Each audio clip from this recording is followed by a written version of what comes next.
স্বাগতম আমাদের story telling channel গল্প আলয়।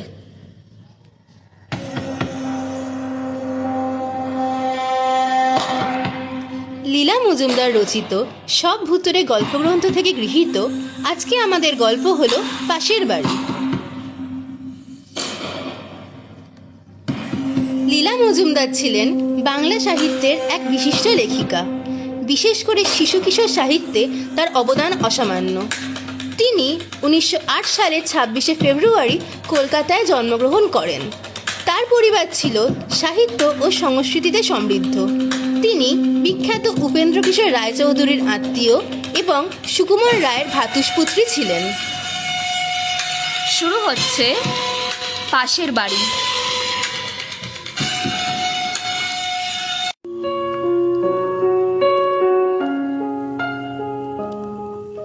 ইচ্ছে না হয় ব্যাপারটা আগাগোড়াই অবিশ্বাস করতে পারো, স্বচ্ছন্দে বলতে পারো আমি একটা মিথ্যেবাদী, ঠক, চুচ্চল।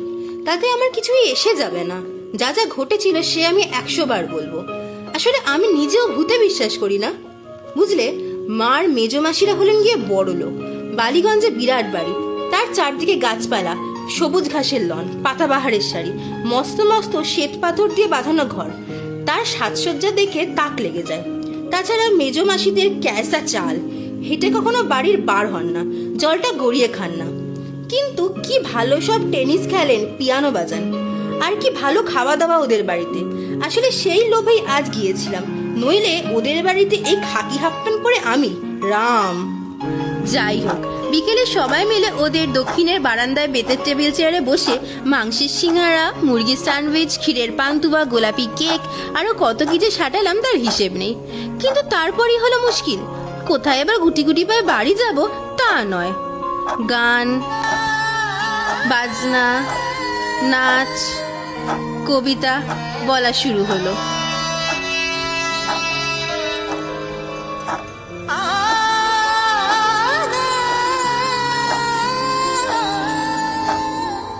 হাঁপিয়ে উঠি আর কি।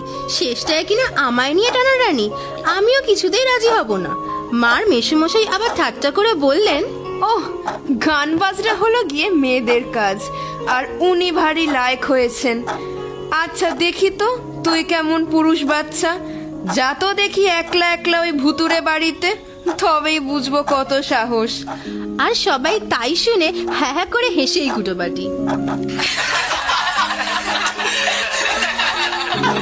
শুনলে কথা, রাগে আমার গা জ্বলে গেল। উঠে বললাম, কি ভয় দেখাচ্ছ আমাকে? ফুটে ফুটে আমি বিশ্বাস করি না। এই দেখো গেলাম বলেই বাগান পার হয়ে ট্রেনে দৌড় মারলাম। 1 মিনিটে পাঁচিল চক্কে ও বাড়ি। হাঁটু ছেড়ে উঠে দাঁড়িয়েই মনে হলো ভূত না মানলেও কাজটা ভালো হয়নি। কিরকম যেন থমথমে চুপচাপ। দুষ্টু লোকেদের পক্ষেও ওইখানে লুকিয়ে থাকা কিছুই আশ্চর্য নয়। যাই হোক, টিটকিরি আমার কোনো কালেই সহ্য হয় না, কাজে না এসে উপায়ও নেই। গুটি গুটি এগোলাম। তখনও একেবারে অন্ধকার হয়নি, একটু একটু আলো রয়েছে। দেখলাম দরজা জানলা ভেঙে ঝুলে রয়েছে। শ্বেত পাথরের সাদা কালো মেঝে ফুঁড়ে বট গাছ গজিয়েছে। চারিদিকে সাংঘাতিক মাকড়সার জাল, তার উপর আবার কিরকম একটা হাওয়া বইতে শুরু করেছে। ভাঙা দরজা জানলা খটখট করছে, মাকড়সার জাল দুলছে। দোতলা থেকে কি অদ্ভুত সব আওয়াজ আসছে, মানুষ হাঁটার মতো, বাক্স প্যাটরা টানাটানি করার মতো। অথচ মস্ত কাঠের সিঁড়িটা ভেঙে নিচে পড়ে আছে।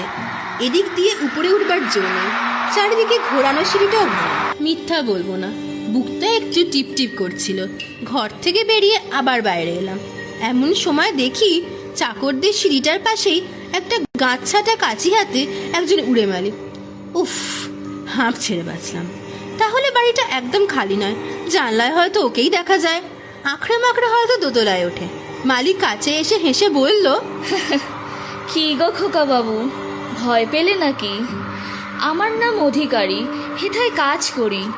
আমি বললাম, ধুর, ভয় পাবো কেন? কিসের ভয় পাবো?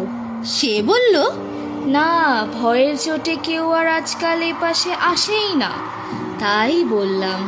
আমি হেসে বললাম, যা, আমি ভূতটুতে বিশ্বাস করি না। অধিকারী লোকটা বড় ভালো, আমাকে সমস্ত বাড়িটা দেখালো। দুঃখ করে বলতে লাগলো, কর্তারা আসে না, সব নষ্ট হয়ে যাচ্ছে, ঝাল লণ্ঠনগুলো ভেঙে পড়েছে, প্রকাণ্ড প্রকাণ্ড মেহগনি কাঠের আসবাবে সব পোকা ধরেছে, রোদে জলে মস্ত মস্ত ছবিগুলোর রং চটে যাচ্ছে। বাস্তবিক কিছুই আর বাকি নেই দেখলাম। একা একজন মালি আর কতই বা করতে পারে। বাগানেও সব হিমালয় থেকে আনা ধুতরা ফুলগুলোতে আর ফুল হয় না। কুচি গাছ মরে গেছে, আম গাছে ঘুণ ধরেছে। বলতে বলতে অধিকারী কেঁদে ফেললো আর কি। কেউ দেখতেও আসে না। শেষে উঠোনের কোণে ওর নিজের ঘরে নিয়ে গেল, পরিষ্কার তক্তকে ডাবায় বসিয়ে ডাব খাওয়ালো।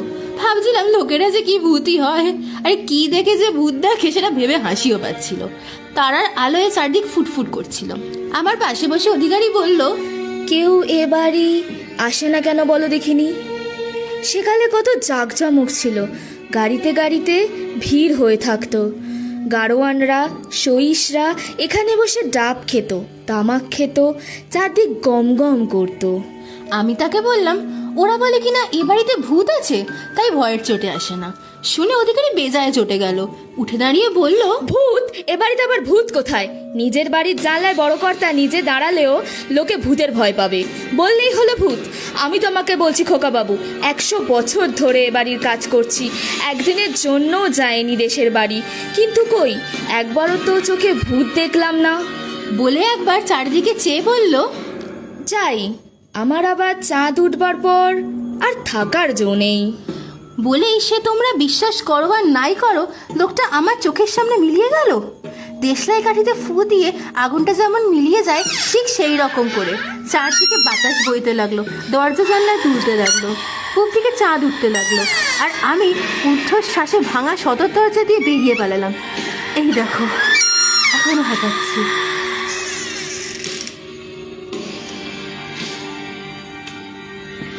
নমস্কার।